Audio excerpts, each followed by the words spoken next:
Hi friends! Today we'll be reading a story about fall or autumn. We are in the season of autumn now because we can see that the leaves are changing colors, it's getting a little bit cooler, and it starts to get dark a little bit sooner. So this story is titled Little Frog and the Scary Autumn Thing by Jane Yolen.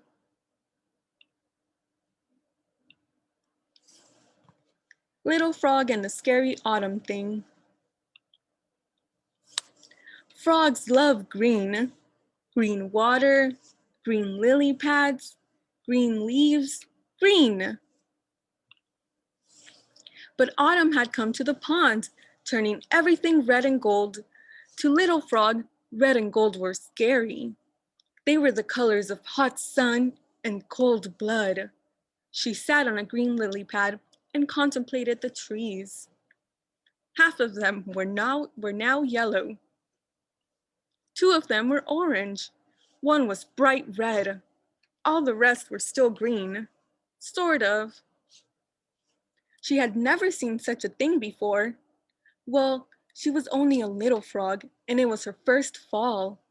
Little Frog shuddered. Mama Frog jumped up next to her, which made the lily pad sway.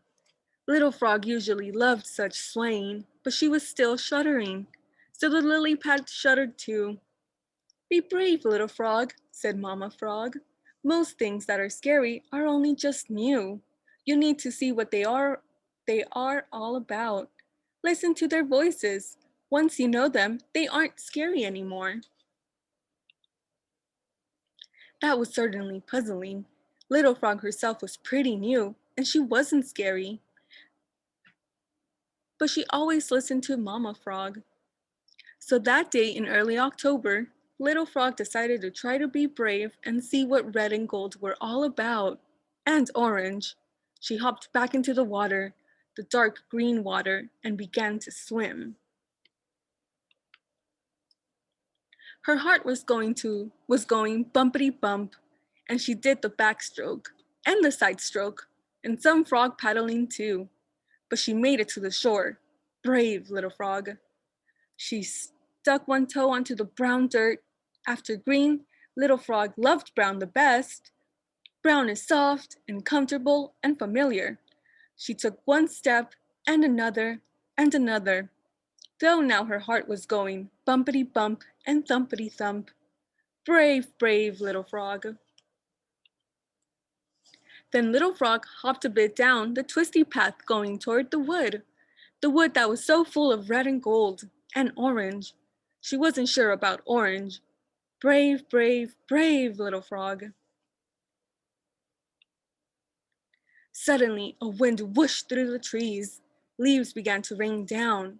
Red leaves, yellow leaves, orange leaves, scary leaves in scary colors, making a scratchety noise. Little Frog hopped this way, ran that way, spun about, fell down, ran again. She wasn't being very brave now. By the time she stopped hopping, running, spinning, and falling down, Little Frog was lost. Horribly, miserably, totally lost. Besides her right, besides her right leg hurt. There was a little scrape on her knee and a spot of red blood. She shuddered again. Suddenly, she wasn't so sure about red. It was dark in the woods, except for those patches of red and gold, and orange, and purple as well. She was absolutely not sure about purple. Strange sounds came from everywhere. Scary sounds. Little Frog didn't feel very brave anymore. All she felt was scared. But then Little Frog listened more closely, just as Mama Frog had told her. Whoosh! That was the voice of the wind through leaves. Shh! That was the voice of a squirrel up a tree. Broom! That was the voice Papa Frog used in the spring. All friendly sounds she knew. But everything was strange indeed, because it wasn't spring. It was autumn. and autumn was scary. Vroom! Frightened all over again, Little Frog looked for the sound. And there, sitting on the top of a huge pile of red and gold and orange, and yes, even purple leaves, was Papa Frog himself, singing his spring song, even though it was a scary autumn day. come up, sang Papa Frog. Think of the leaves as a lily pad. Well, they didn't look like a lily pad. They weren't the color of a lily pad, but Little Frog tried to imagine them that way. She climbed up the pile thinking green, green, green all the way to the top, even though the red and gold and orange and purple leaves were scratchety underfoot. Then she sat down by Papa Frog right on top of the leaves, as if the pile was really a lily pad. There, boomed Papa Frog. That wasn't so bad now, was it? For a while, Little Frog thought about how bad it was. Then she thought about how the leaves were actually crispy, how they were gold like the rising sun, orange like the sky at dawn, and red like the sky at sunset. She still wasn't sure about purple. She thought about how autumn leaves made a trickly sound in the wind. They weren't scary at all, only new. Papa Frog was right.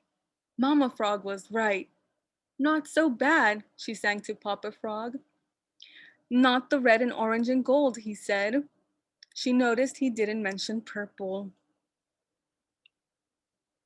Then Little Frog and Papa Frog slid down the pile together with red and gold and orange and even purple leaves sliding down all around them.